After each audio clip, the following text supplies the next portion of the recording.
One late night, Taki was at her home and she suddenly heard as a big crash. She saw in the sky that some looks like a meteorite is flew above the city and she could see it fly like it crashed someone somewhere distant outside town. She wanted to look up at what it was, but since it was 2 a.m. in the morning, she decided to wait. So later the next morning, she quickly went to see where this crash or what was causing it. But when she came there, she found the crash site that was empty, just a big hole in the ground. But then she noticed it looks like some tire tracks leaving the hole. She believed that someone had found where this was at the hole and taken it. So she didn't bother much about this. So she went back in town and practiced on her powers. But there was something about this. For the next couple of days, she noticed a strange car with a strange symbol on it, driving past her home a few times around the town. And she had thought at first she believed that there was just someone, a tourist or someone new in town, was just traveling around. But one day when she was traveling, walking around the street, she saw the same car traveling, or at least driving car, but then she made a glimpse of inside. She saw no one was driving the car. She was puzzled. How can a car be driving around by itself unless it was somehow remote controlled or an AI controlled car? But since both of them were still very early development and the government were not allowing those cars driving around without anyone nearby, she was very puzzled and she believed that she saw some first that she was just seeing hallucinations. But in fact, she did see the car again later the same day and driving, but no, not driver.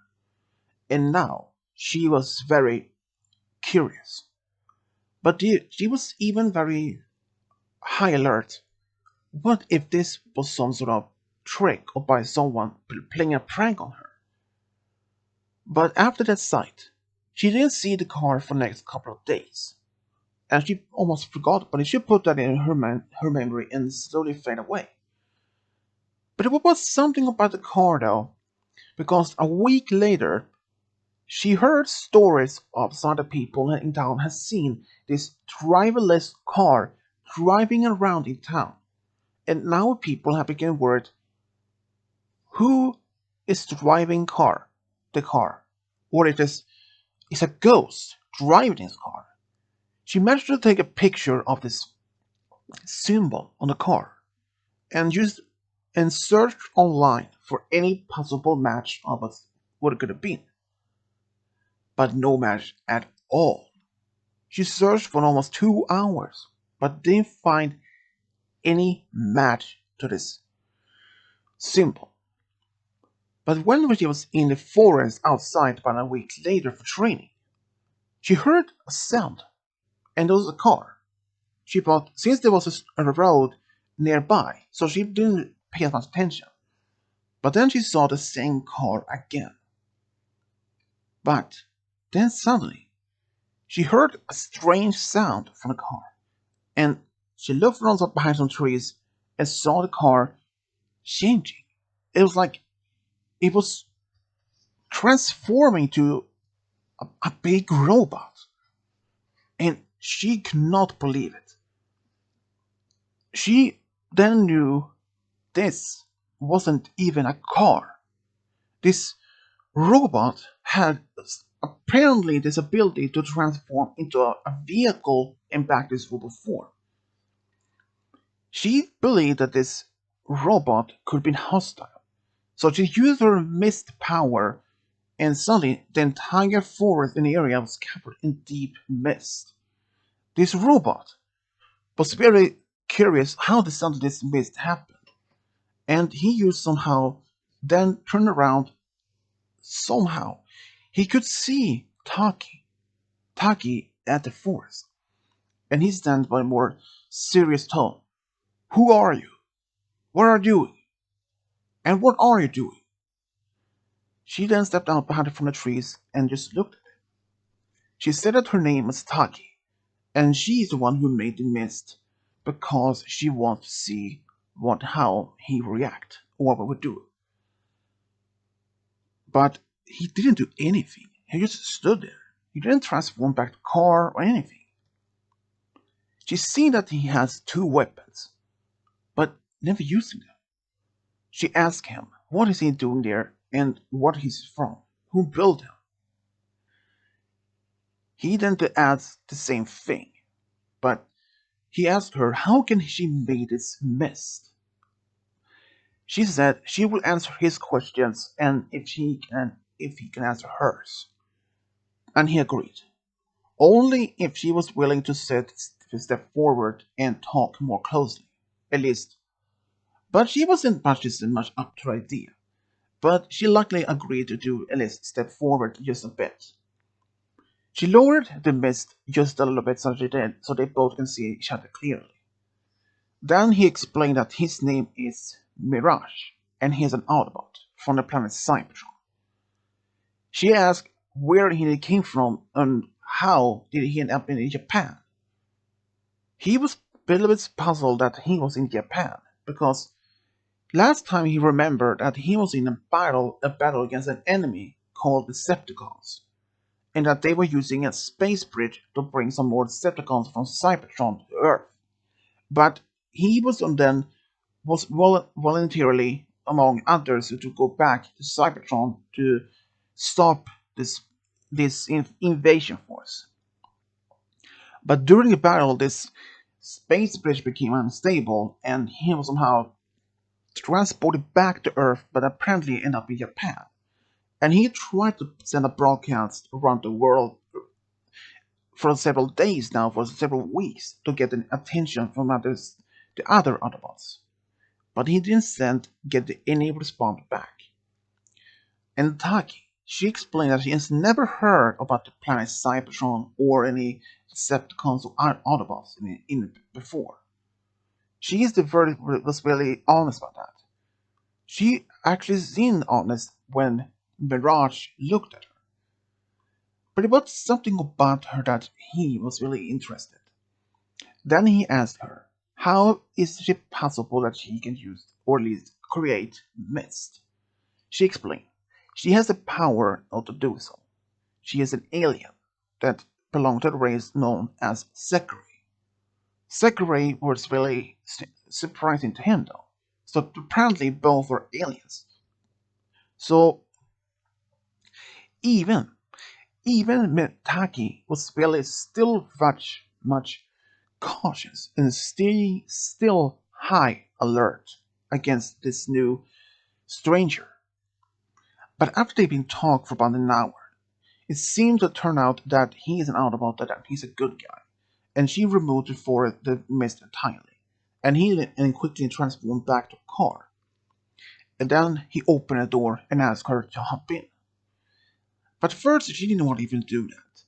But he convinced her if she wanted to know more, she can just sit in his car and they can talk and he will let her go whenever she wants.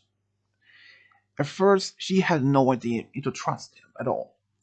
Because she had no reason at all to trust this strange robot.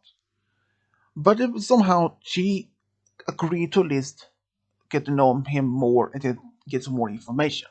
So she did. Well inside his car, when she sit there, they talked about her and him, and suddenly they both agreed this was something unusual because he had was a part of some beliefs on science and this. He then realized, what if this space bridge somehow transported him from a different Earth in different universe? They put only explanation to him though, since some of the other Autobots were more scientific researchers, so they would only more have probably more correct answer.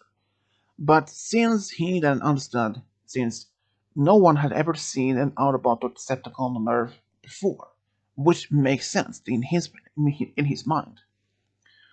So, after they'd been talked for about 2 hours, Taki wanted to go back to town.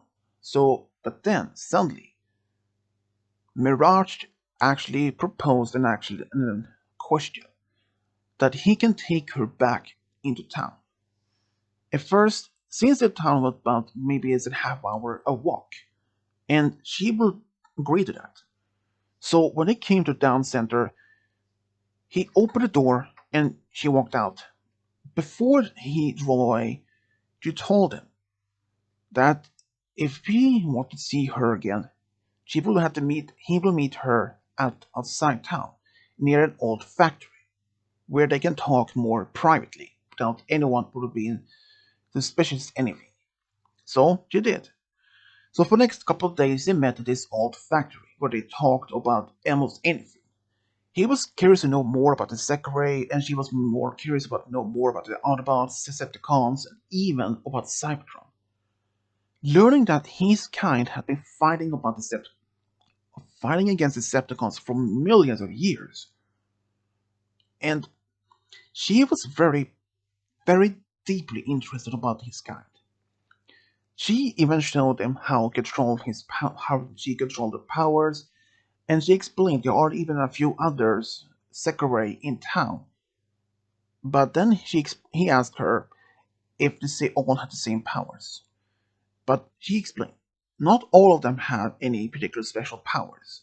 Some may have some special powers, but others were using something else. Like one of them used a whip that could be able to crush concrete. One using a sword. So he was very impressed how different skills they all had. But there was something about her that her personality was a little bit serious, but at the same time a bit calm. She didn't take much as a reaction to badly. After they'd been talking for almost about a month, they both decided that they had actually became good friends. And it happened that when she was training, she came back to the factory to see him. But over time, some of her friends realized that she had been going outside of town to this forest quite often lately, and they weren't asking her why she's in the forest so often. She just explained that she's training her mist powers and they were trying to make her figure out a way to somehow improving her skills. At first, they all believed her, but after noticed that she sometimes been seen in this strange car that people have been saying that was driverless. So, Mirage and Taki made a deal that she would sit in a driver's seat, but he would be driving. But there was just one tiny problem. Taki's friends knew that she couldn't even drive a car. So if any of them would notice her in the car, they would have questioned how would she be able to drive this car without knowing how to do so? That would be very hard difficult for them both to answer. But Mirage had an answer. He actually had managed to tint it. He can make the windows darken enough so that no one could see inside. And he didn't mention this before. He never came up with this idea before, though. So now they could drive around the town talking without any of her friends noticed them. But there were one point when Taki had been talking to Mirage in the factory when then suddenly they heard this big sound from town. It turned out some robbers were attacking this big bank and the police couldn't have handled it. Mirage had offered a chance to go in town with Taki to stop the robbers. So they did. They drove as fast as they could back in town, and Taki just jumped out of the car, used their powers to make the mist appear around the bank so thick they couldn't even see it. And Mirage by then could transform into his robot form and captured all the robbers in one place, knocked them out, and transformed back to car, and Taki could transform back and made the mist disappear. But they happened. But unfortunately, the transformation for Mirage was a little bit too late. Just as the mist had faded, he was about to transform back, but was spotted by the police and other bystanders, and now his cover had been blown. He had no idea what to do then. Police directed their weapons towards him, believing that he was an accomplice to these robbers. But Mirage pointed to the robbers and said, "They are on the ground. They're unconscious." And the police saw that. And why would he then, and Taki explained to them that she used her powers to make them, to make that so that the robbers wouldn't get away, and that the Mirage could just go inside the mist, knock them both out, capture them, and that they would be captured easily by the police. So the police thanked both Taki and Mirage. By now they know the public knew about Mirage. Mirage had become a very much accepted hero in town, including Taki. Taki and Mirage have become so well known heroes in town, and now the people in town realized he was the car that many had seen driving around without a car driver. And even her friends, Taki's friends, realized now that she had been talking to this spending time with Mirage in the old factory, or at least in the forest all the time.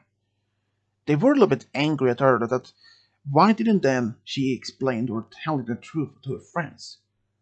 But she explained that she had no idea how they would react. They probably would even believe that she was talking to this alien robot that was able to transform to a car and back. And the friends realized that she had a point. They would even have believed her even then just by saying that she was talking to this alien robot. But if she hadn't shown them that he was actually real, then they had believed her. But Mirage probably had said that they probably would attack him, knowing that believing that he is probably holding Taki as a hostage. But knowing that Taki can make the mist, which would give her advantage against Mirage. And after being a local hero for about several months, Taki and Mirage had become so well known that they started helping the police as often as they could. They stopped many robberies and they stopped even some fights, even fires, and even other disasters. Even after all this time, Mirage and Taki had even become more than just friends. After spending time with him so much, she realized that she had feelings towards him. But at first, she had no idea if Mirage was able to get to, to express any feelings like anger, sadness, happiness. When she asked him if he was able to even express any true feelings like love, laughter, anger, and he said he is actually expressed that he is able to do that. And she then asked him if he would date any living being, and he said that he would actually do it because besides that, he then actually said that he actually liked her more than a friend, and that did surprise her a bit. But she then asked if he wanted to go out with her on a date. So they actually went to this drive-in cinema outside town, and both actually had just a great time. They both laughed to see this comedy movie and had just a great time though. And even that he couldn't live in Taki's home, he decided to make the old factory outside town as his own new home. He restored the building as best as he could, and Taki actually visited him as often as she could. By now, Taki and Mirage have been talking about maybe moving in together. But since he couldn't live in her home, so she decided to live with him. He made a special part of the factory which she can have her own room, which she didn't mind. But their relationship had even developed into more romantically over time. They decided maybe they couldn't be together forever, but they were a little bit hard to for them to get married. But luckily, there were actually a priest in town who was willing to help them with that. And after a few weeks, they actually had a special ceremony in town, and all of Taki's friends was really happy to see her get married. Even there was a very unique wedding though, and they actually went to spend a honeymoon with a few days near outside town. But after being married for about 5 years, they decided they wanted to have a family. But since it was impossible for them to have a family of their own though, but Taki had learned that there was an orphanage in town where they could maybe adopt some children. So they actually decided to adopt some children from there. They adopted two boys, twins, and after they had, and 2 years later, they even adopted a daughter together. And that was something about them that having a family together made them really happy. Despite though that they're both their older three children was a little bit scared of their new father, but knowing that he was a local hero and that he was only brave and always would protect his family no matter what. They started liking him, and they even loved their mother, despite that she was also an alien with a mist power. But they all loved him. Even if there wasn't for if Mirage had even arrived to this earth, Taki, who never found her true love and even found got married and even had her lovely family with him.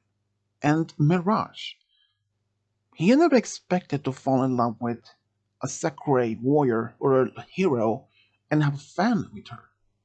This was something that he never could have expected to happen. But his true feelings towards her had remained solid strong.